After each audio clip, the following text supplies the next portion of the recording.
All right, welcome to the January 2023 edition of Talking Baseball presented by the Bob David SABR chapter. Our next Talking Baseball meeting will be Saturday, February 11th, when our speaker will be SABR member Justin McKinney. We'll talk about his recently released book, Baseball's Union Association, The Short, Strange Life of a 19th Century Major League. Title of his presentation is The Washington Nationals in the Union Association and Beyond.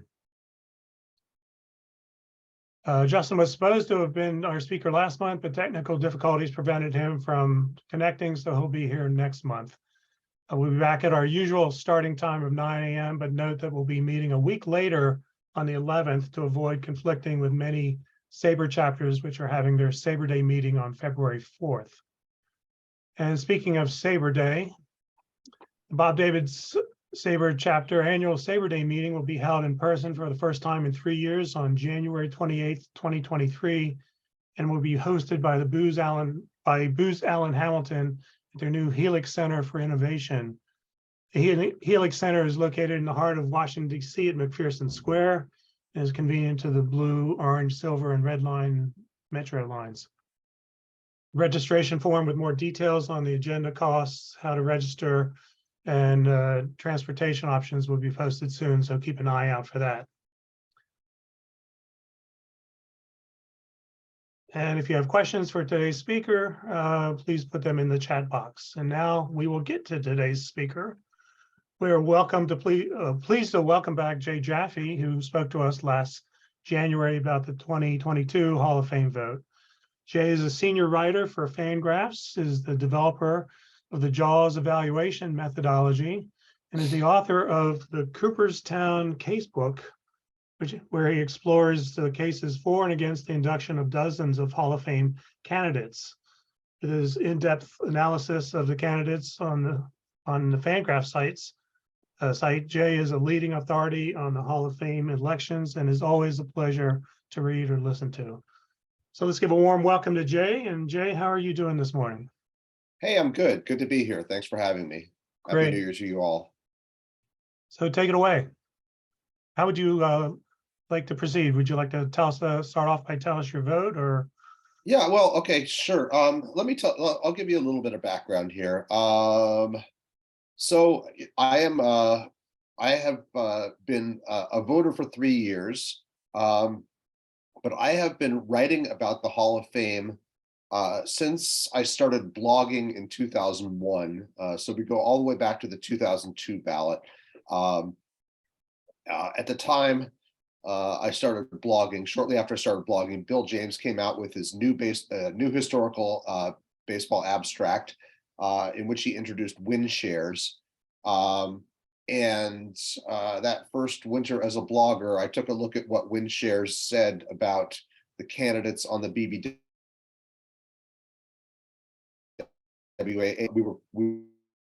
We were pretty,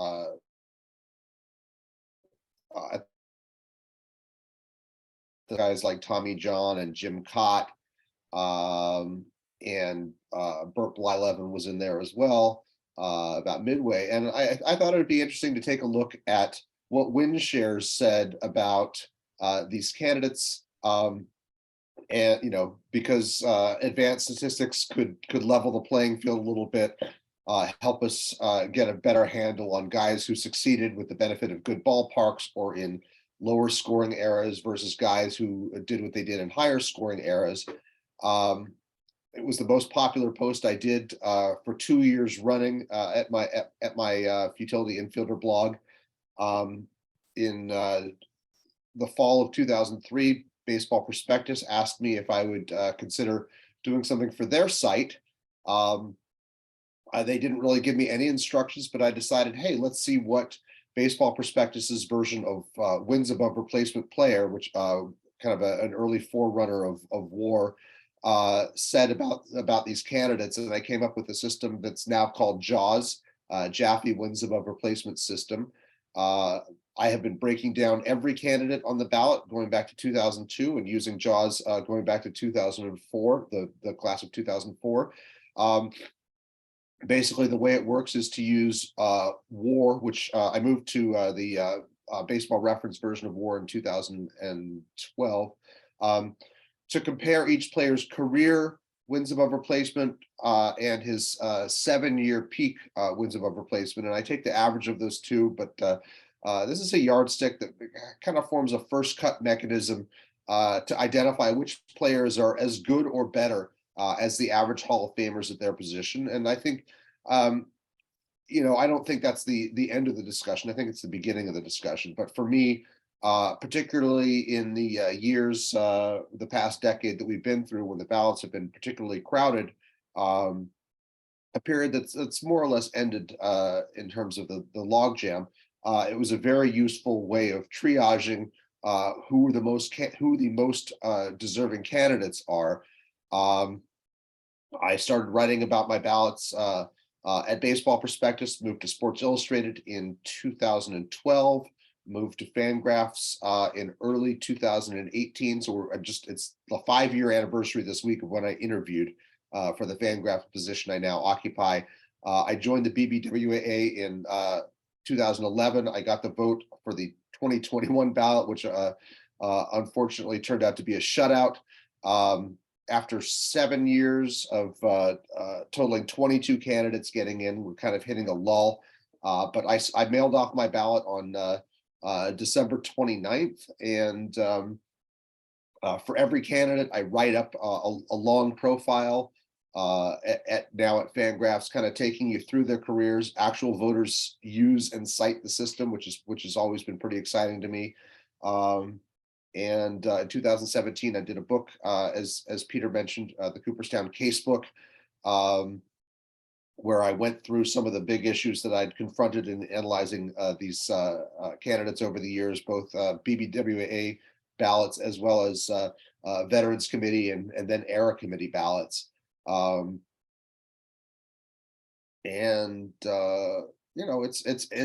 been a lot of fun to get this kind of attention. I'm not your average BBWAA member. I don't do beat reporting. I do some ballpark coverage, but this is my time of year. The 2 months from November to the end of January are very busy months for me, but I love to talk about this stuff. And yeah, we can dig in here a little bit more.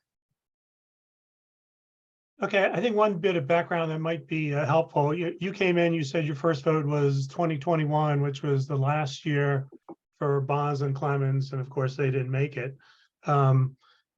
Certainly, one facet of voting in many people's minds is steroids and performance enhancing. So maybe could you take a few minutes and talk about your position on that and clarify where you stand?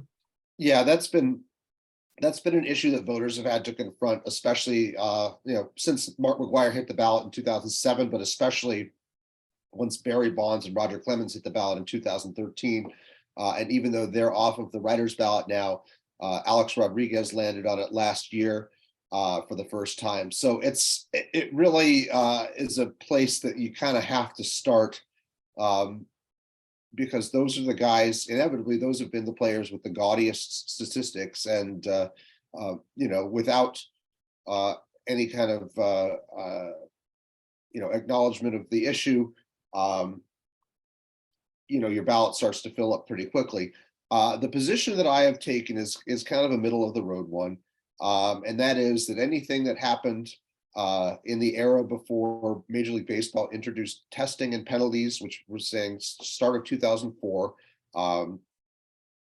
anything that happened before the Wild West, to me, and I've done the research and I've written a full novella about this, if not more, I view that as a complete institutional failure that, the players, the commissioners, the owners, everybody was really responsible for. And if Major League Baseball couldn't punish these guys, I'm not going to be their henchman and administer frontier justice on them. I voted for Barry Bonds and Roger Clemens, excuse me, on my two actual ballots. And every virtual ballot I did before that, I would go through the whole process and show you what my final 10 would be. But players who tested positive or who were otherwise suspended for, overwhelming evidence, that the league determined, I have not voted for to date. That would for this ballot, that includes A-Rod and Manny Ramirez. And I think about whether I'm going to stick to that stance.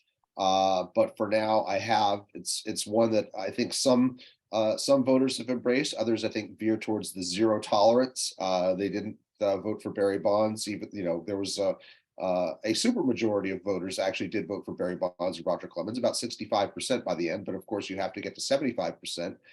So they were kept out. Some voters are completely agnostic about it. As you can see, as a guy gets 65%, the vast majority of voters do think he belongs. A-Rod last year, I think, got about 35%. Manny Ramirez has been stuck just below 30%. I left them off my ballot this year. It's a stance, and that I reevaluate every year. But for now, I'm sticking with that. On the other hand, Gary Sheffield, who was implicated in Balco, reading through and researching his history, I am satisfied that he kind of belongs to the Wild West period, and even then, the evidence that he did more than just briefly train with Barry Bonds and get angry that he wasn't being told that the substances he was being given by Greg Anderson were illegal. I'm satisfied that he fits into that Wild West category, and I have actually included him on my ballots, all three of them so far, and he seems to be making some headway here near the end of his candidacy. So I included him, but not A-Rod or Manny. It's not, he's not the better hitter, the better player, but that's where I've landed.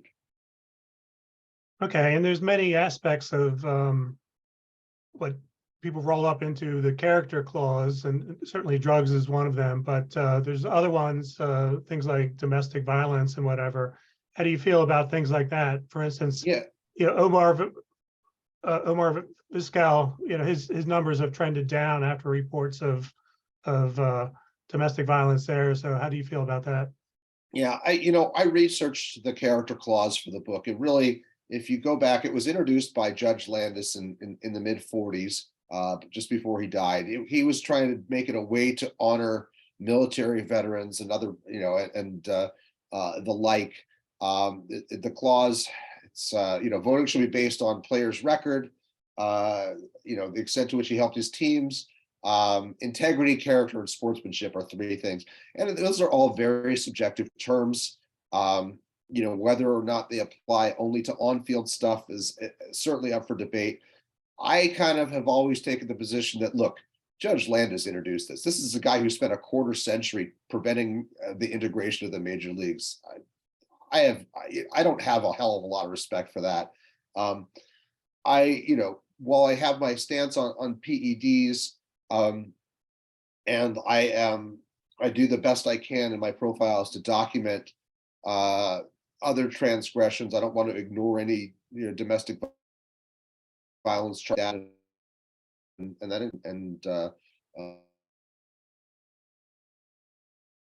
decided that is not a disqualifying factor for me. I think there's a thread there that if you pull on it long enough, it just you wind up in an even more difficult spot. But to me, Omar Vizquel is a player whose numbers to me just don't measure up. Let's leaving aside the DV issue for a moment. It was pretty clear he was going to be a polarizing candidate long before he hit the ballot. I wrote something in 2012 when he was nearing the end of his career that got an outsized level of attention.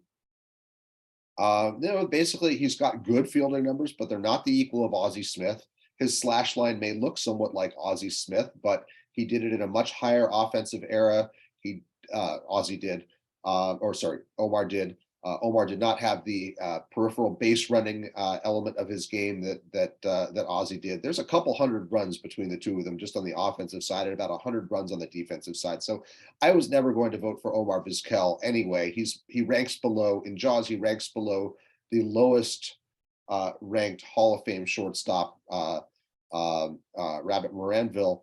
And when I was writing his profile up a few years ago, we discovered that he had also his wife had alleged that he had abused her, and that actually my wife, Emma Spann, who was at the time was the senior managing editor of The Athletic and is now the enterprise editor of The Athletic, was intrigued enough to assign her top investigative reporters on the case, and they dug in and they found a whole lot with Vizquel, and that really stopped his momentum.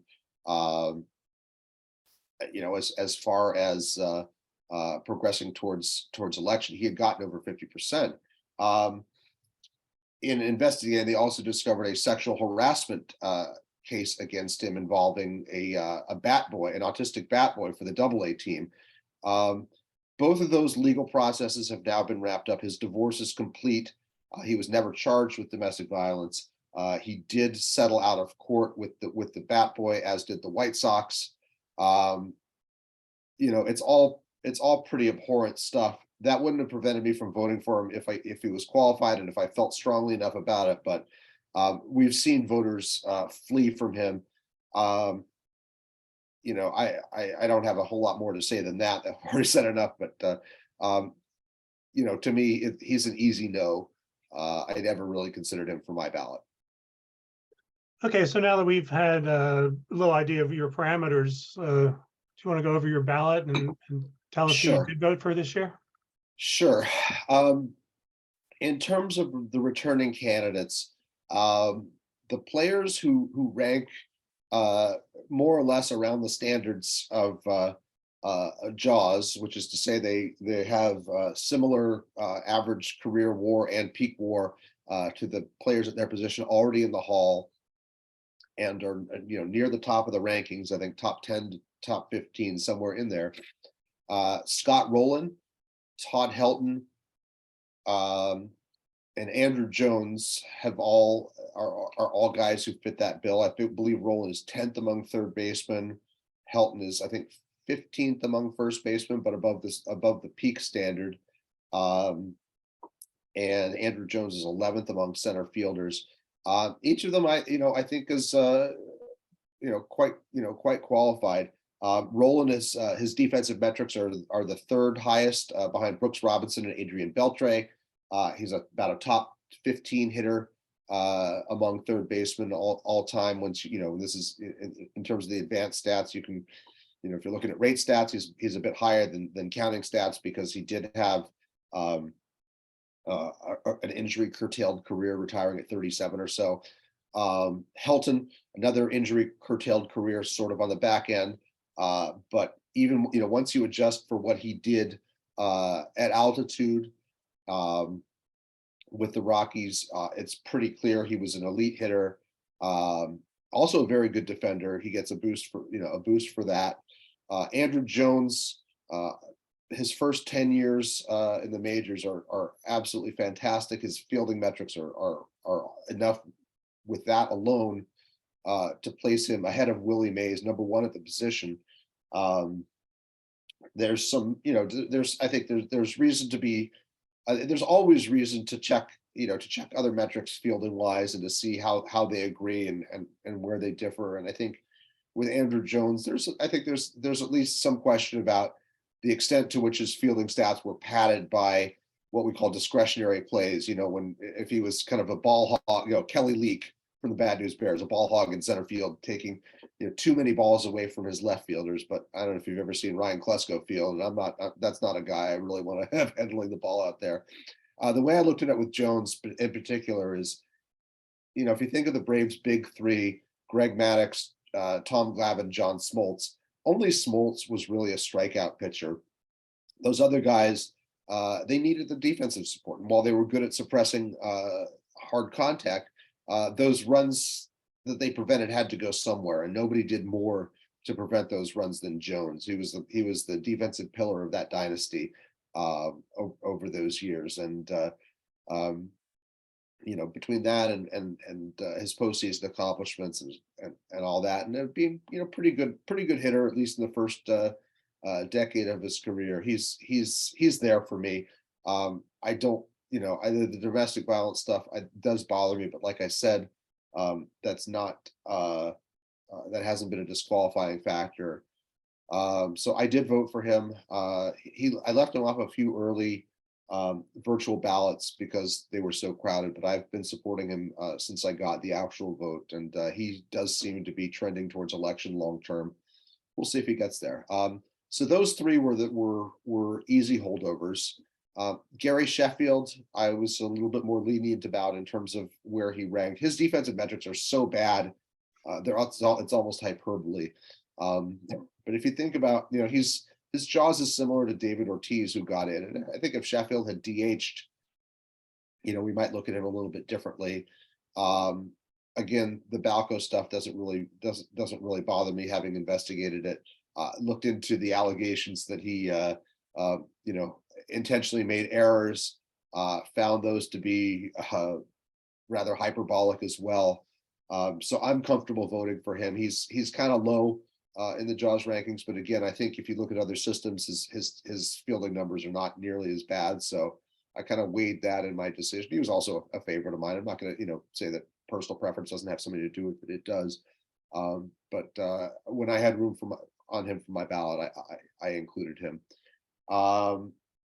So that's 4 guys. I had 7 this year. I guess the next thing to do is, I also had Bobby Abreu, who was a bit above Sheffield in the right field rankings. High on base guy, not a lot of the fame stuff that went in with it, only a couple all-star teams. I think Abreu was vastly underrated in his day. I think if he'd come along even five years later, he would have been hailed as one of the league's top players. Great power speed combination, and great on base ability.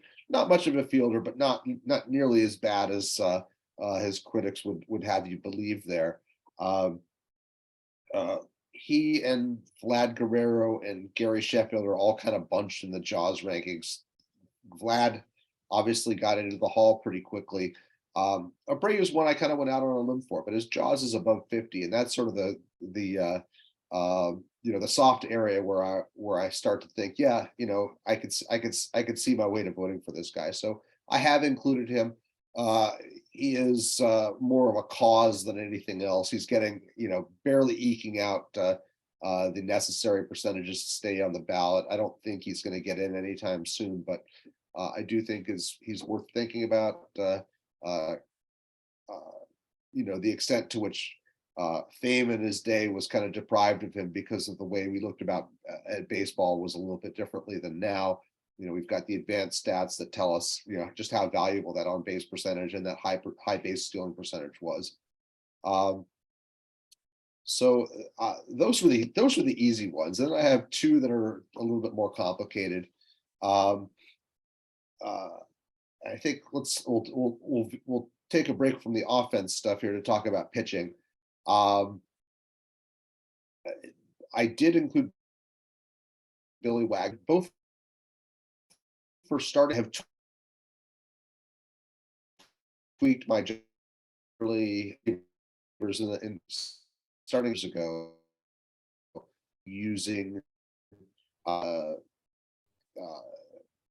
win probability added and leverage. There is a leverage element that's incorporated into wins above replacement that clearly identified Mariano Rivera as the top reliever of all time. Hoyt Wilhelm number 2. A lot of that is bulk innings as well, especially for Wilhelm. But when I have incorporated the additional leverage stats into what I now call reliever JAWS, Billy Wagner stood out as the top reliever outside the Hall. Particularly, he was ahead of Trevor Hoffman, or right around Trevor Hoffman, who had about 1,000 more innings and was elected. We've obviously seen the ranks of the relievers increase greatly during the time that I've been doing JAWS. Dennis Eckersley, the 3rd reliever in the Hall, was on the first ballot that I broke down using JAWS. And we've since seen Bruce Sutter, Rivera, Hoffman, Lee Smith, all elected. There's now a total of 8 relievers in the Hall. I think, when you look at it, Wagner's, to me, is pretty clearly the best reliever outside the Hall. His stats, once you incorporate win probability, are stronger than those of Francisco Rodriguez, first-time candidate, who is fourth all time in saves, has more saves than him, although not by much. I think some people are bothered by Wagner's lack of postseason success. He did not have a great time. In fact, his ERA is 10, I think 10.03 exactly in like 14 innings. And he had a relatively short career, but at the 800 inning level, he has the lowest opponent batting average and highest strikeout rate of any pitcher in baseball history. And to me, that's a pretty compelling narrative for the dominance. He walked away when he had like a 1-something ERA with the Braves at age 36. I decided to include him on my ballot, and he does seem to be progressing towards election. Starting pitchers, we've got a dearth of starting pitchers over the last 50 years. For a while, it was only 300 game winners that were getting in. Once you adjust for Park and era, bulk innings and all that, it was pretty clear that there were other guys like Burt Blyleven who belonged in, Mike Messina as well. But we're sort of in an area now where the reduced workloads, where 200 innings is uncommon now, and 250 innings, which we saw guys in the 70s and 80s pile up those 250 inning seasons. It's just very hard to match what they did with fewer innings. And so I kind of tweaked my starting pitching evaluation a bit to limit the effect, the skewing caused by guys who were pitching 400 innings in the dead ball era or the 19th century. That paints Andy Pettitte and Mark Burley in a slightly more flattering light, but to me, they're just still a bit short in the departments that I want to see in terms of their run prevention ability and their dominance. And the fact that these guys weren't Cy Young contenders really on a perennial basis, the way that some other pitchers that are in. So I considered voting for them, especially because I had space on the ballot. But to me, they both feel like they're about 25th percentile Hall of Famers, and I'm aiming closer to the 50th percentile. I don't think a guy has to be right at the mean or the median for Jaws, but I want to be able to justify the gap between those points and the guy I'm voting for, and I can't quite get there with those two. So the only candidate left that I haven't discussed that was on my ballot is Carlos Beltran, first-year candidate, 9th in career Jaws at center among center fielders, 8th in WAR, I believe. High percentage stolen base, very high stolen base percentage. Just legitimate 5-tool player with 2,700 plus hits, 435 home runs, I believe. Statistically, thoroughly qualified for the Hall of Fame. I think he's unfairly maligned for his time in New York. People talk about him not swinging it at Adam Wainwright's curveball in the 2006 NLCS finale. I mean, if you're a Mets fan, I understand your pain, but no, actually, I don't understand your pain, but I do get that is a point of pain for you. I'm not going to pretend that I actually understand the pain of Mets fans because I never wanted that for myself. But that aside, statistically, Carlos Beltran is qualified. The question is what to do about his role in the Astros illegal sign stealing scandal. By the accounts of Major League Baseball's report and various people who spoke to the commissioner and his delegates, he was right at the center of that. This was the final year of his career. He had help from bench coach Alex Cora, hitting coach Alex Cintrone, and pretty much the tacit acceptance of AJ Hinch, even though Hinch did smash the monitors on a couple occasions, and participation of most of the Astros top hitters, including George Springer, Carlos Correa, Alex Bregman.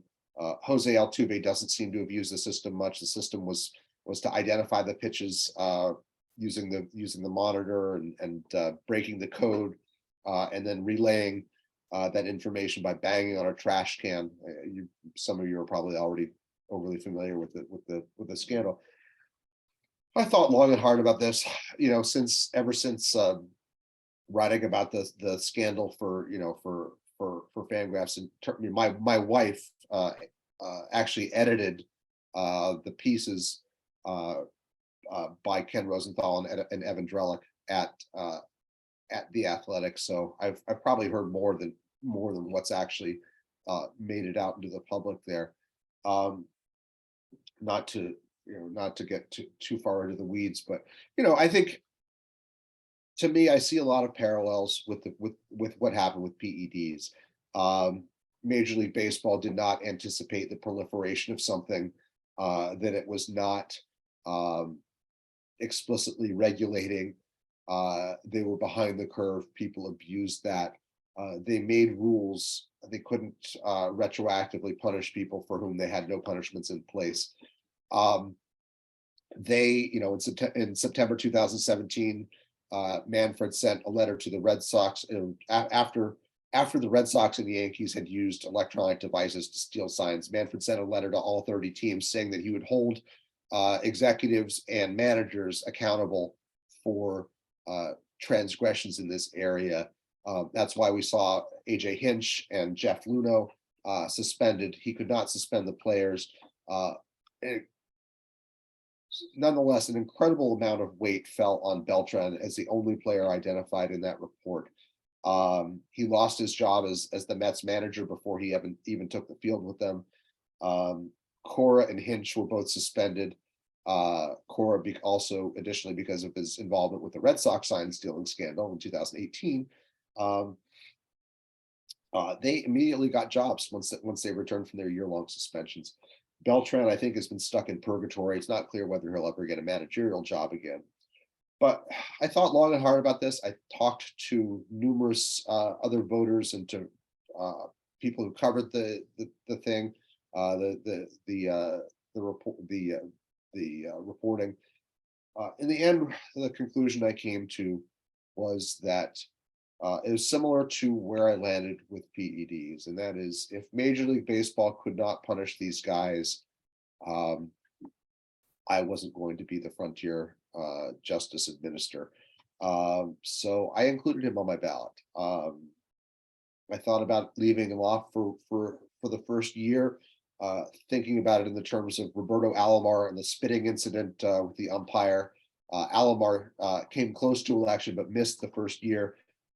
Got what was then a record-setting 90-ish% his second year. I think a lot of voters just wanted to deprive him of the first ballot designation. That's kind of how I thought about it for Beltran, but in the end, I also felt that was a little performative. I've generally stressed that I don't think there really needs to be a first ballot distinction.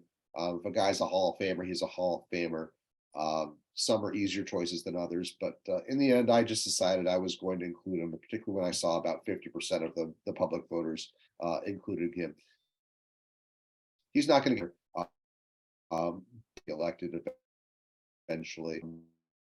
I don't know if that's the right call in terms of where I landed, but I slept fine that night, and I've slept fine every night since. So those were my 7. I thought about guys like Jimmy Rollins and who else? The pitchers I named. They're just not close enough to the line for me. They're far enough down in the Jaws rankings, far enough from the stands that I felt comfortable leaving them off. But that's where I landed. I used to be an advocate for filling up all 10, but these ballots are demonstrably weaker than the ones we've had over the last decade. So that's where I landed. All right, I probably should have started us off with asking you for a little bit of explanation of the JAWS system. Can you tell us what JAWS in a nutshell is, and how why it's better, or what it adds to just looking at WAR? Sure. So JAWS is based on wins above replacement, which is an attempt to estimate the value of a player in runs in terms of his offensive value and his defensive value. Offense, including base running, double play avoidance, an acknowledgement of position with a positional adjustment there, and replacement level, which slightly below average performance in baseball, demonstrably still has value. Teams employ numerous below average, above replacement level players all the time. It's kind of like the Woody Allen phrase, 90% of success in life is just showing up. Well, a certain part of a player's value is just in filling that role between below average and above replacement level. By stressing a player's career value, we do see it does reward longevity. By using a 7-year peak, which I found to be a sweet spot, you're rewarding the above average play as well. It's a balancing act. There are some guys who have short careers but were dominant during their short careers. There are other guys who maybe weren't quite as dominant but who stuck around forever. The Hall of Fame voters have rewarded both of those types of players. Tried to find a middle ground there. WAR adjusts for ballparks. It adjusts for the level of competition faced. It adjusts for high and low scoring eras. There's a lot that goes into it.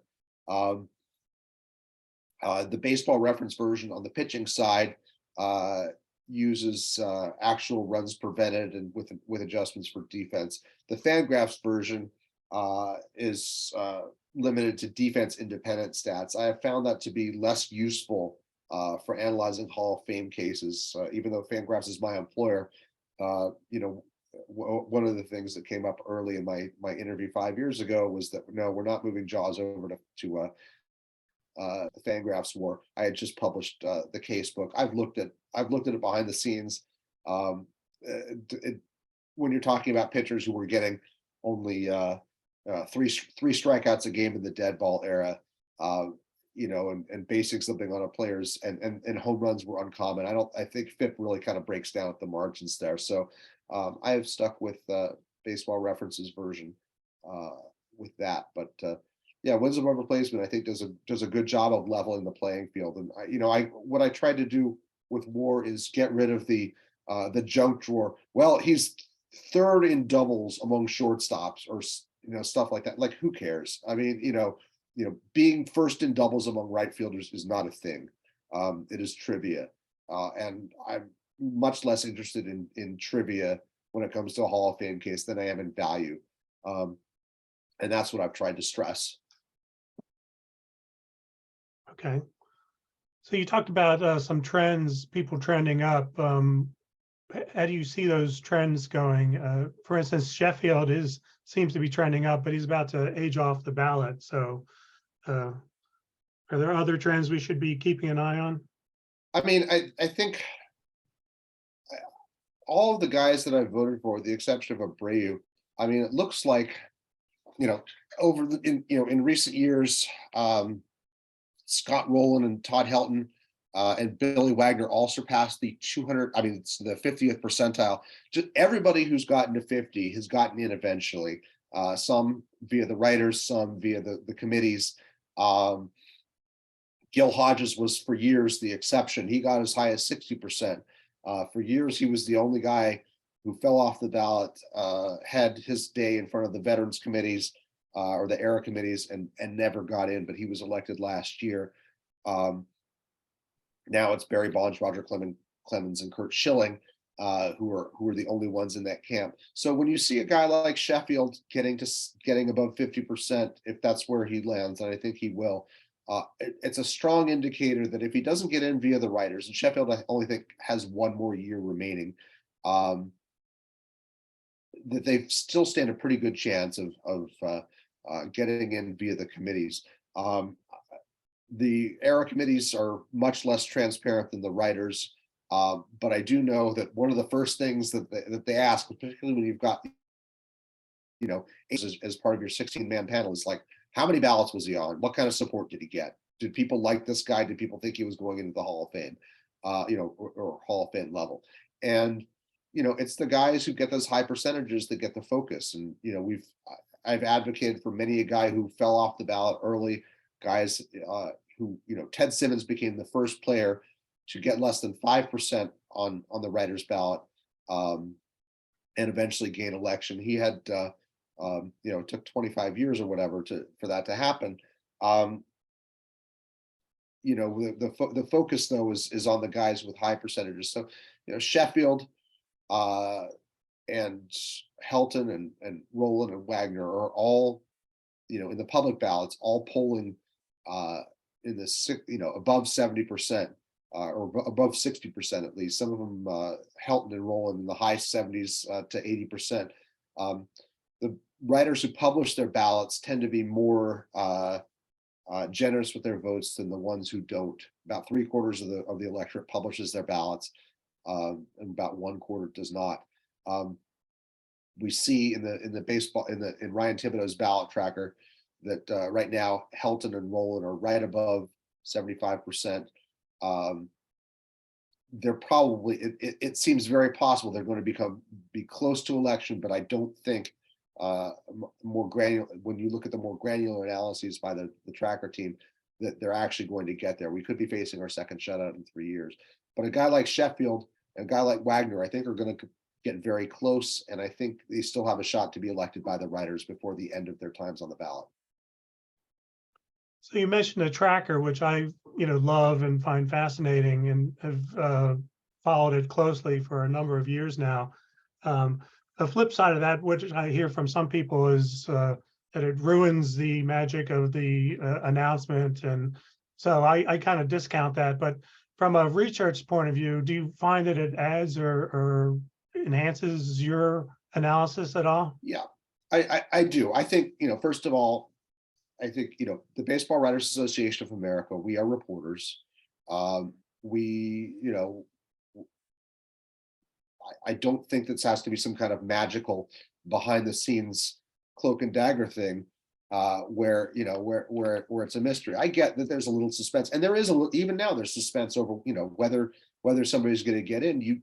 Before the vote is announced, you generally have about 50 to 60% of the votes. We know part of the equation. We don't know all the equations. So there's still a lot of mystery in it. But I do think that holding the voters accountable is important. I do think that, making explicit the discussions that are going on behind the scenes by having, voters explain their votes and by discussing them, I think is a good thing. And I think the Hall has embraced that. We have, and I think, my work and the work of the guys in the tracker, we've turned the Hall of Fame voting into something of an off-season, spectator sport. People are, it generates a lot of interest. The writers have pushed twice now they've voted twice, including this past winter meetings, to make everybody publish their ballots the way it's done for the annual awards voting. The Hall rejected that when we brought it to them 5 years ago. They have the final say. There's no expectation they're actually going to approve it this time, but we did want to demonstrate that we are still firmly behind this at a level of about 88% of the writers would like there to be full accountability on this. I don't think there's much to be gained by the anonymity, but it does kept guys Hall of Fame itself, who have a dim view of PED users, and that there are people willing to hide behind the cloak of anonymity when they vote against these guys and not face the public wrath or have to explain themselves. I think the Hall is going to leave space for them. So yeah, I think the tracker has added something to the process, and it makes my work, I think it adds another dimension to my work, because I can tell you how a player is trending when I'm writing about them. But even without that, the year-over-year trends I think are often interesting, and I have enough data to give voters and interested parties an idea of like whether a guy who's got 42% in his 4th year is trending towards election or not, and that is often an interesting element of the discussion. All right, about 7 or 8 years ago, there was a lot of concern about the great logjam. There was a lot of candidates on the ballot who looked like they should get in. The question was, can we vote for all these people? Will they compete for votes and not get in? And then there was, of course, the people like Bonds and and Clemens that were tying up votes with the steroid stuff. That has played out now. How do you think that played out, and how do you see things moving forward?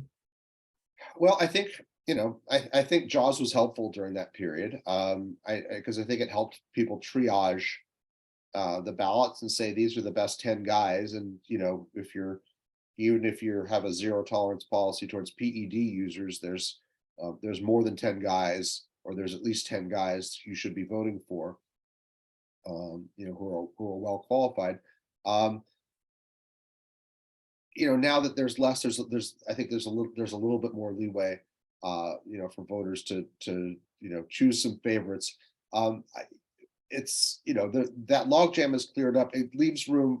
I think Jeff Kent, who I didn't mention previously, is probably one worth discussing. He holds the record for most home runs by a second baseman. He won an MVP award. Big middle of the lineup hitter, a lot of RBIs, which are not a focus of my analysis. They're too team dependent, but a lot of voters still cite them. That's one thing I've tried to move away from. Because I want to give us a more context neutral look at player performance.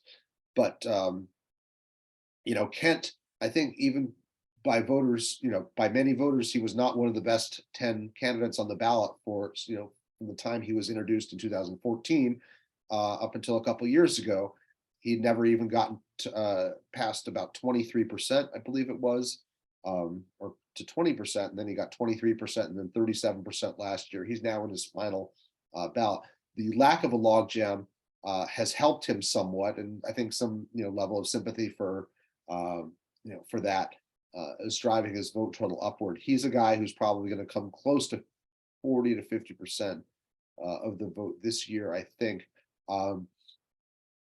So the logjam not clearing up. I mean, the logjam clearing up has given room for voters to take longer looks at Helton and Rowland and Wagner and whatever.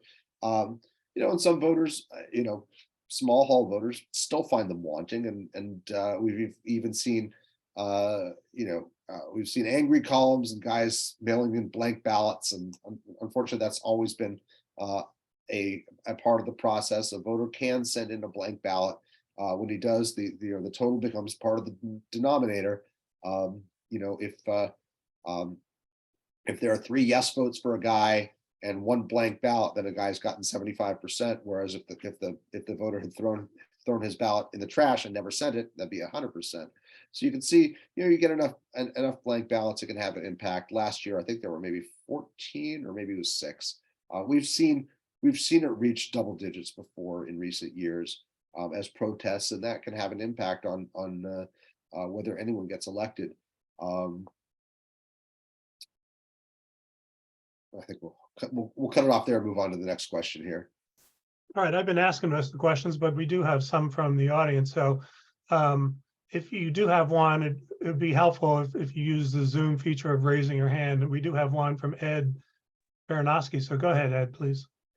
Hi, thanks, Pete. Jay, thanks very much. I appreciate you taking the time to talk to us, and I really like the JAWS stat. I think the war has always a kind of undervalued peak, so I'm glad to see the peak weighing in more in terms of trying to balance things out a little bit. I was kind of curious how you see one of the things that people have against war is the defensive side, and it's very difficult to quantify that in comparison with just measuring walks and on base percentage and home runs and all that. And particularly over time, now with the various tracking, we can follow exactly how far runners have gone and percentage of making a play. But obviously, you can't do that with Joe DiMaggio and others. How do you see that factoring into the reliability of comparing modern players to past players, and with something like JAWS, and looking at how that factors in? Yeah, it's a challenge. I'm not going to deny there's a challenge. I'm not going to deny that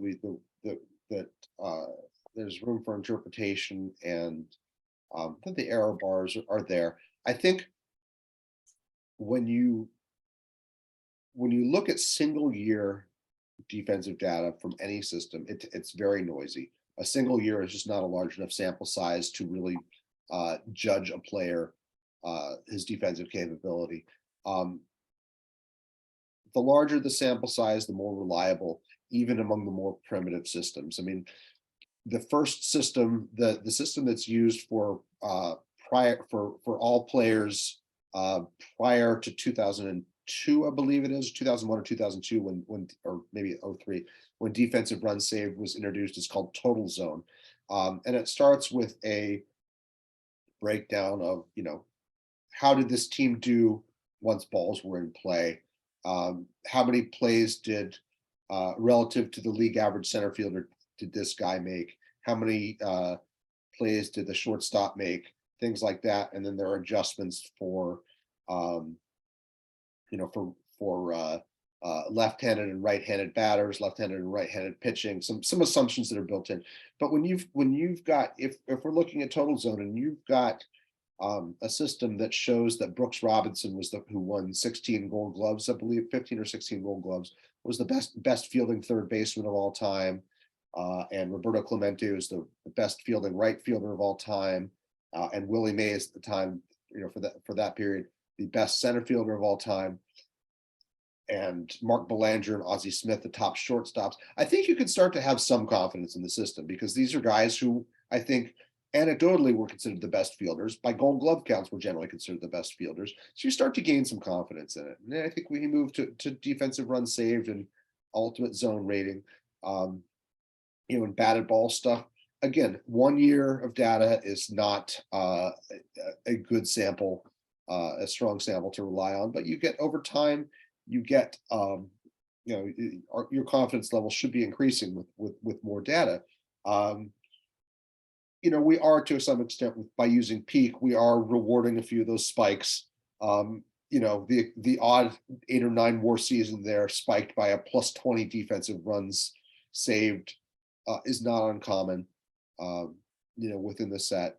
But you still got career value there, and I think you still get to a point where you're separating the wheat from the chaff when it comes to these guys. And Jeff Kent, his defensive value is way down. Gary Sheffield, his defensive value is way down. Derek Jeter's defensive value is way down. You can still incorporate that into your analysis, and I think there's room for interpretation there. Was Jeff Kent as bad a second baseman as the metrics say? I don't know. Maybe not. But the defensive run save data that we have towards the end of his career is downright brutal. And I think that the general consensus is that's maybe a little bit more, with enough weight, there's some reliability there too. So I think you always want to keep an open mind about the defensive metrics. These are all estimates, and it is easier to estimate offense and defense, but you do accumulate a sample size where it gets better. And I wish we had StatCast for these guys. I wish we had defensive runs saved for older generations. You don't. We make the best of the data we have, and we try to make our judgments that are in line with that. But there are enough people who are willing to completely discard it that it's not out of the question that somebody's going to be elected by completely defensive data against what it says. Ortiz, Jimmy Rollins, maybe not Jimmy Rollins, but Dave Winfield is a good example. His defensive numbers are pretty bad, but he got to 3,000 hits and 400 plus home runs. He's in the Hall of Fame. Nobody's really disputing that he's in the Hall of Fame. He's just not, the strongest Hall of Famer. So it's part of my analysis. Not everybody has to use it.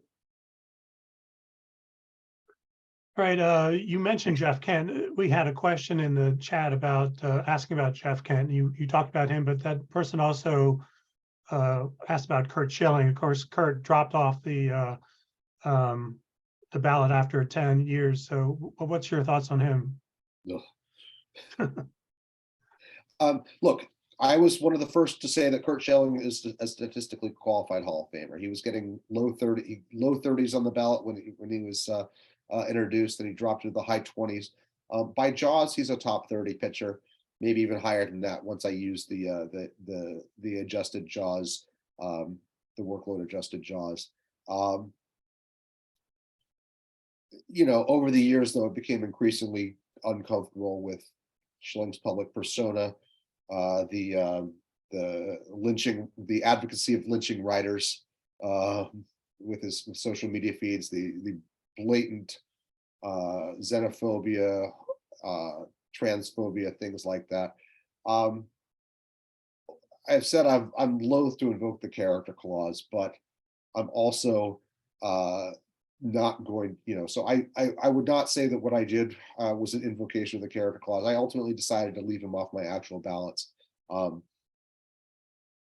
By the time I did, he was trafficking in anti-vaccine rhetoric in comparing Dr. Anthony Fauci to Nazi doctors, supporting the January 6th insurrection. My decision was, I think Kurt Schilling is a legitimate danger. I do not think he's somebody who we should be giving a platform to.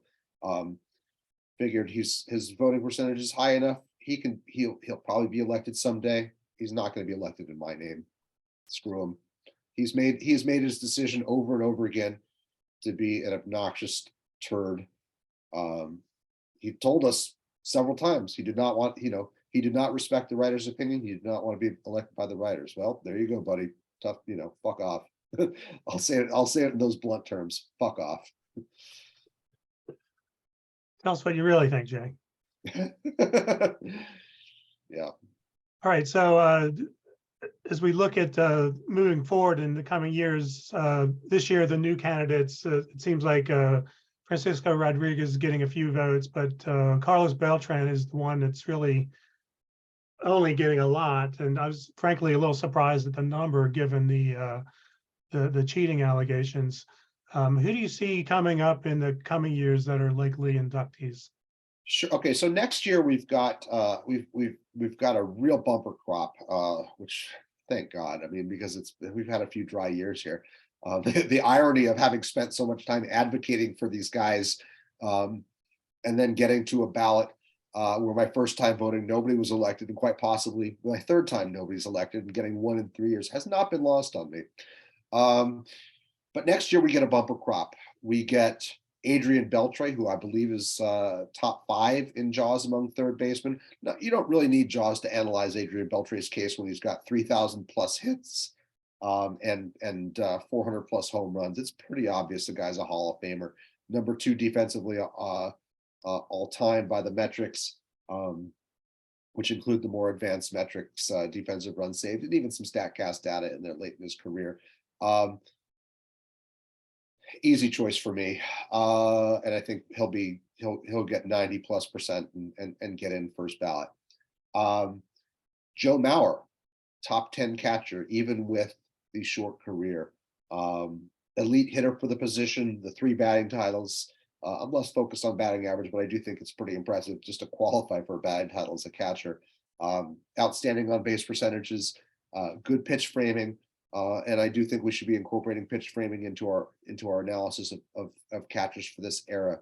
I think he's number 8 all time.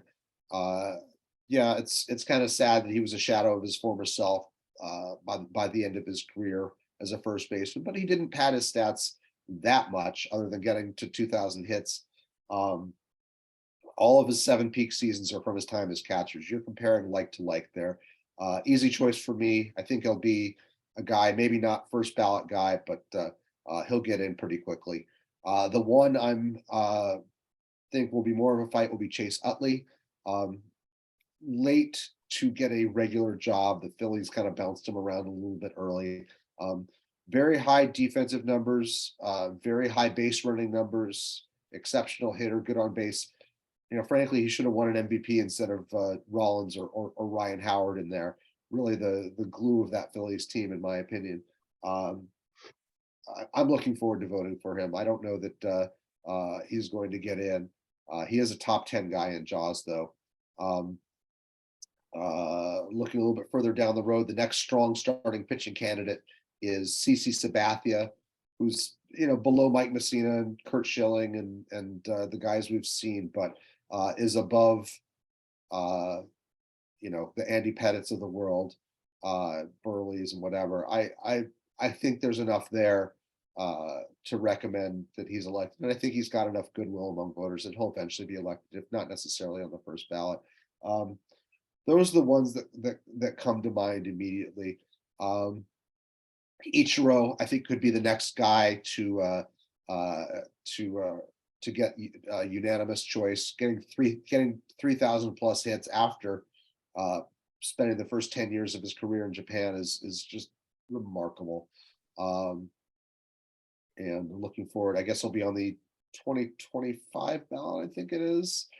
That one game cameo bumped his eligibility back a bit. Those are the ones that come to mind most, but I'm happy to answer questions about others if people have them here. Oh, I see in the chat here, people are asking about prospects for some former Nationals: Scherzer, Harper, Turner, Soto. Max Scherzer is one of 4 starting pitchers who I think has already done enough to qualify for the Hall. I would put Scherzer, who's got 3,000 strikeouts and over 200 wins, Zach Greinke, Clayton Kershaw, and Justin Verlander. I think those guys are head and shoulders above every other starting pitcher who's active, and are going to be easy choices by the time they retire. I think Bryce Harper is on track to be a Hall of Famer someday, but obviously he's got to have productive 30s. The other guys pretty early in their careers. I think Trey Turner's a guy who's a little bit below some of the other shortstops who are a little bit younger, like Francisco Lindor and Carlos Correa. Juan Soto off to a great start. We'll see what happens. These guys, obviously, they have to stay healthy and productive for a while, but early indications are good. Yeah, a lot of interest in Nationals here in the DC area, obviously, and more precisely, a lot of interest in ex-Nationals here in the DC area. Yeah. So kind of lean years right now for the Nationals. Folks, any questions out there for Jay from the audience? So Jelly, I do have one question. I kind of wondered, every once in a while when I'm reading articles in the SABR Baseball Research Journal, there's some advocates of WAA wins above average as and comparisons of it versus against WAR.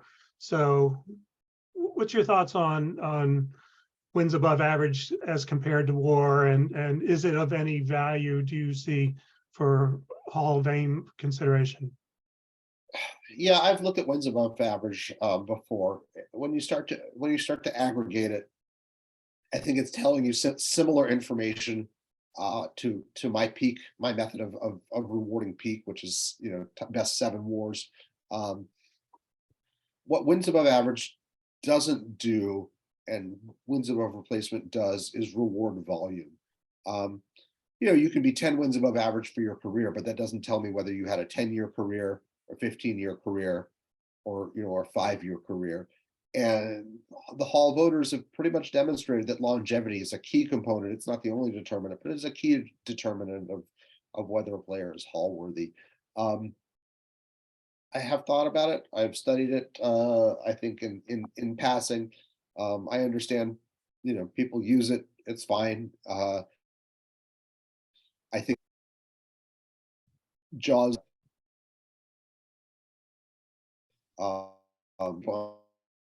Understand once.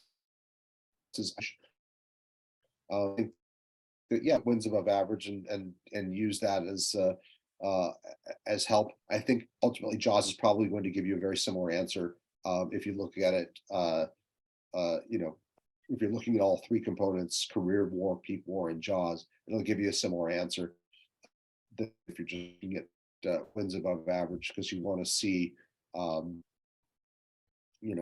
as with, say, OPS, you want to see the actual component underlying it to feel for how a player is getting to the level of production that you're crediting for. And wins above average, I think maybe I want to see the volume there before I make a decision. So that's where I stand on it. All right, Ed, we have Ed Baranowski back for another question. So go ahead, please. Yeah, I actually had a similar question to what you had, Pete, regarding wins above average, because from what I hear, but if you look at Tom Tango and Bill James, there are a lot of disputes now about how, WAR versus other metrics as it gets refined. I think the concept is great. Getting into the specifics, we already have baseball reference versus FanGraphs WAR, but if you look at WRC plus or win shares or various other things, I'm just curious if you see that evolving at time, and where you fall on some of those debates about some of these other potential successors to WAR. I think win shares was groundbreaking, but I think win shares uses a version of replacement level that's almost non-existent. I mean, I think it helped lay the groundwork for some of the defensive stuff in total zone. I think that I think they're it's been superseded by WAR, and I think the market has spoken in terms of which was the more useful metric. I have a great respect for what Bill James brought to this. My work would not have been possible without him, but I do think that wins above, that win shares has kind of rightly been left behind as a means of analyzing Hall of Fame candidates. I think that WAR does it better than him, than win shares. It's not a personal thing. WRC plus and OPS plus are very similar. I use WRC plus in my daily work. I think that the Baseball Reference's offensive WAR is built around a version of WRC plus, so it's already in the sauce there. And I don't think you're going to get a drastically different answer over the course of a player's 7,000 plus plate appearances, which is really what it takes for a Hall of Fame candidate for most. You're going to arrive at almost exactly the same place in terms of evaluating players' offense. Maybe the ranking might change a little bit here and there, but qualitatively, you know who the best hitters are. I have one message here that was sent to me directly that I think is worth addressing here. This is from Dale Ryan about catchers. Catchers in the Hall of Fame seem a bit underrepresented now that Ted Simmons is in. Any thoughts on guys like Munson, Freehan, and Tennis? Catchers, there are only 15 non-Negro Leagues catchers in the Hall. I have advocated for Thurman Munson before when he's been on error committee ballots. He has unfortunately died shortly after he turned 30, and by my system, he has an above average peak.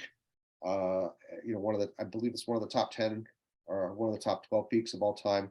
I think all we're missing is the back end of his career when he would have been limping through, kind of not unlike the Joe Mauer years at first base. Munson may have played right field or first base for a couple of years there somewhere. I don't think we lose much with him, adding one or two WAR. I think you look at a guy who was part of two champions, was Rookie of the Year, was MVP, and did everything there was to do except live to be 40 years old. He's an easy choice for me. Although voters never did see it that way. I think his personality, unwillingness to talk to writers, really had an impact on how he was perceived by voters in the day. Bill Freehan, I never understood why he fell off the ballot. Great 15-ish year career, huge role on the 1968 Tigers, perennial all-star, Gold Glover. Never understood why he didn't get more traction. Never understood why he hasn't gotten a look from the Veterans Committee. I hope someday he does. Although it's the era committees have become much more bottlenecked now by the system that went into place this year, which lumps everybody before 1980, including Negro Leagues candidates, which I'm very glad they're back in circulation. They hadn't been considered since the 2006 special committee, but now it's much harder to get on a ballot. So I don't see a guy like Freehan getting much time. Gene Tennis, even more so. High on base, kind of proto-Saber favorite, World Series MVP, but just did not have any of the kind of fame in his day that we associate with Hall of Famers. And sort of a Bobby Abreu of catchers, and then he played a lot of first base too.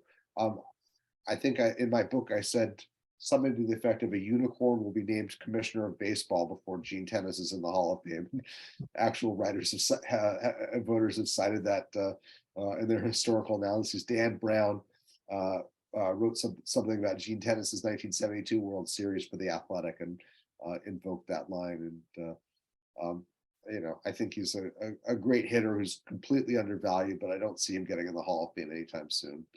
On the other hand, more recent catchers, I think Yadier Molina's going in. The pitch framing value puts him in the ballpark. I think Buster Posey should be an easy choice. That's another candidate I would have talked about there a few minutes ago. I think despite the short career, he did everything that you want out of a player. Rookie of the year, MVP, 3 championships, perennial all-star, Gold Glover, complete player, and quit while he was ahead. I don't think watching him struggle through injury seasons and risk further concussions gives us has any merit in determining whether he should be a Hall of Famer. I think we should be happy he was able to walk away on his own terms. So that's the catchers. I think I've answered that question. Who's next? Dixie, go ahead, please. Jay, first of all, thanks for a great program, great inside information. I'm glad I got up this morning to hear that my boys, Scott Rowland and Todd Helton, have good chances of getting in. But my question is a little speculative because he might play another 5 or 6 years. What about Jose Altuve? I think Jose Altuve is at a critical point in his career. He had some injury marred seasons there where he really lost momentum towards getting to 3,000 hits. I think he's going to have to stay exceptionally healthy and productive to get to 3,000 hits. He's probably the best candidate to reach that milestone. I think he's probably going to be okay with regards to his link to the Astros sign stealing. He is, by most accounts, did not want to participate in the system. There are coincidences of the banging system being used when he was at the plate. A guy named Tony Adams documented, I think it's 58 home games of the 2017 season. But I think, we'll see if Beltran gets elected eventually. I don't think there's much you can hold against Jose Altuve. I think that will set a precedent. But I think the Altuve's WAR numbers are not off the charts. He's reaching a milestone is going to be his big ticket to the Hall. But I do think he's got a pretty good shot at it long term, particularly given that we've seen so many second basemen fall by the wayside. His early peers, the players who were his peers early in his career have fallen by the wayside. Robinson Cano, 2 suspensions, ain't getting in anytime soon. Dustin Pedroia and Ian Kinsler did not make it into their late 30s. There's maybe top. Altuve, I think, is going to be the guy who carries the torch for this period of time. One other thing quickly, I was always a Ted Simmons fan, but I was shocked when he got into the Hall of Fame. What is your opinion? He's one of the players that I highly. In fact, he's the first long form profile in the Cooperstown Casebook. I was extremely gratified that he got in. It was an exceptional hitter for a catcher. He was an exceptional hitter, period, but particularly an exceptional hitter for a catcher. I think it was a mistake that he went one and done on the ballot when he was on in the early 90s. He is the only one and done guy so far to be elected. There are only a few who have even gotten placement on an era committee ballot. I think it sets a good precedent because I think you look at guys like Lou Whitaker, Kenny Lofton, who I think are statistically qualified, but kind of slipped through the cracks with the early votes. But yeah, I even got to speak to Ted Simmons shortly after he was elected. He said it, in his press conference, the analytics guys, the stat heads are the ones who really, rescued my candidacy. So I take that personally in a positive way. Thank you. Speaking of couple of- Cooperstown Casebook, I think when we were together a year ago, there was some mention of whether it'd be a new edition coming out. Is any thoughts on that? I would love to do another version of the book. There has, the original, I don't think sold well enough. It was critical success, and I'm very proud of it. It did not sell enough for publishers to beat a path to my door to do a sequel. I did some sniffing around in this past year and did not find a lot of momentum. But it remains something I hope to do someday. But the publishing world is unfortunately not changing for the better when it comes to paper books, and I'm not willing to do this for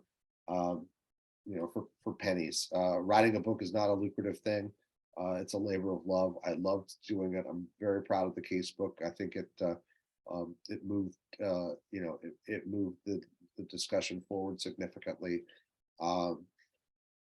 But I have a day job at FanGraphs. It's pretty much all consuming when I'm not being a parent and a husband, and devoting time to my other pursuits. So it's something I hope to squeeze in someday. We'll see if it happens. If you've got a favorite publisher, tell them to ask them about the casebook and see if they want to do it. But yeah, I devote a little bit of time every year to sniffing around whether there's enough interest to do it.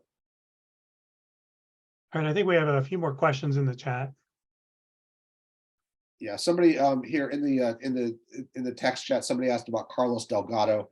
I don't see his value as high enough. Certainly, tremendous respect for the human being. That he took a stand on Puerto Rico and the Iraq War and things like that, I think was exemplary. I just can't quite get him to the value level that justifies his election, and I don't see him, unfortunately, getting much traction from the era committees, given the number of first basemen with statistically similar careers. Maybe the election of Fred McGriff opens the door for a longer look for him, but he's not somebody I feel strongly about on a statistical level.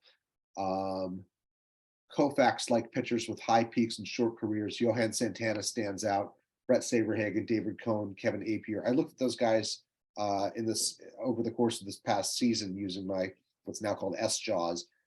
Cohn particularly stood out. Saberhagen, I think, stood out a bit. Dave Stieb stood out a bit. Oral Hershiser.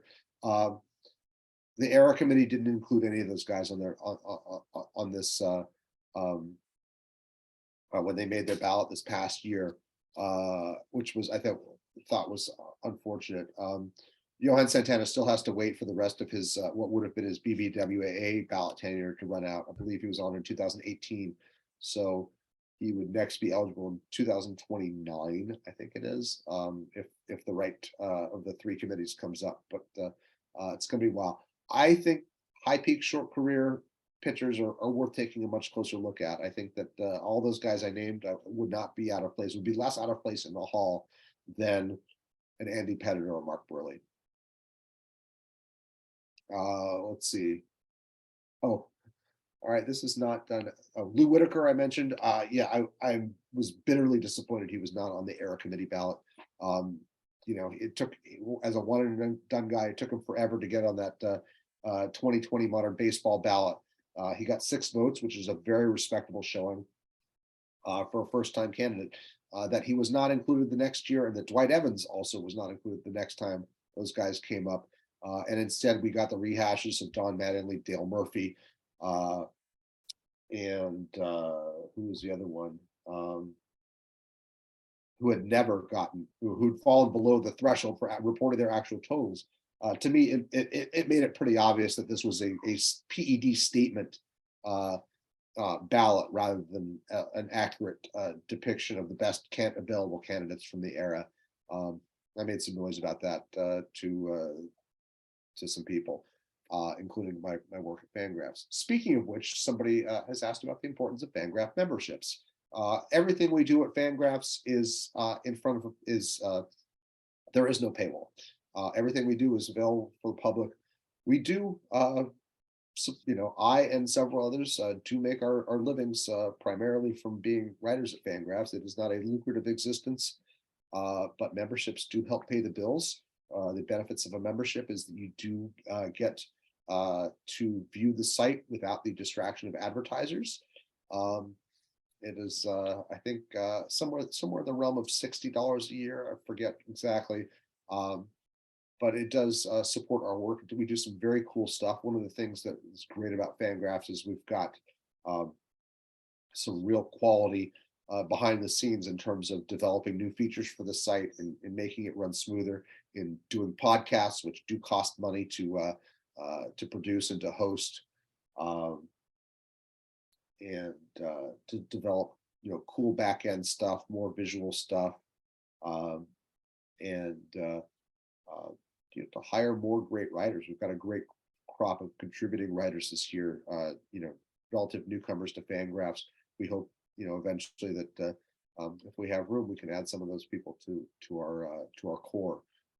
So yeah, FanGraphs membership, we greatly appreciate it if you can find it in you to support. Only comes to about $5 a month, and supports some of the best statistical analysis on the internet. So thank you to Steve Walker for asking that here. And that's the last of the questions in the queue here. I've got about maybe 5 more minutes here, so 1 or 2 more questions as far as I'm concerned. But Peter, I'll leave it up to you. All right, well, I was about to say, we've been here for almost 90 minutes and you've been incredibly generous with your times. So we really appreciate that. I was gonna ask if you had any final thoughts, and I guess what I heard earlier was, what your prediction from this year, it sounds like another shutout for. I think it's going to be a nail biter. I would say it's going to be a nail biter. I think we'll have a better idea in a couple of weeks when we start seeing the big site-wide ballot dumps from ESPN and MLB and The Athletic. I think those are probably the 3 largest entities out there. We've seen a trickle of votes and at least discussion there. But yeah, I expect it's very possible we're going to wind up with nobody elected, which would be, to me, a disappointment, because that would leave Fred McGriff as the only honoree. And I, with all due respect to Fred McGriff, I don't think that's going to lead to a big crowd in Cooperstown. And I'm not even sure I would take my weekend up there, as much as I love going up there, and I've gone up there every year. There's been an induction since 2017. I think that you really do need at least one BBWAA honoree to make it a real party. And if there's not that, it's going to be a sad little affair. So I hope we the 2 top candidates, but we'll see. Great. Thanks so much. Just a reminder, everyone, we'll be back next month. Again, that's February 11th instead of the 4th, and our speaker will be Justin McKinney. And look for the announcement for the Bob David's annual SABR Day meeting on January 28th. So thanks for everyone for joining us. Thank you for your time. Thanks again, Jay. And we'll see you on the flip side there. All right, it's been a pleasure. Thank you all, and Happy New Year to you. And come find me at FanGraphs if you want to talk about the Hall of Fame some more. Thank you so much.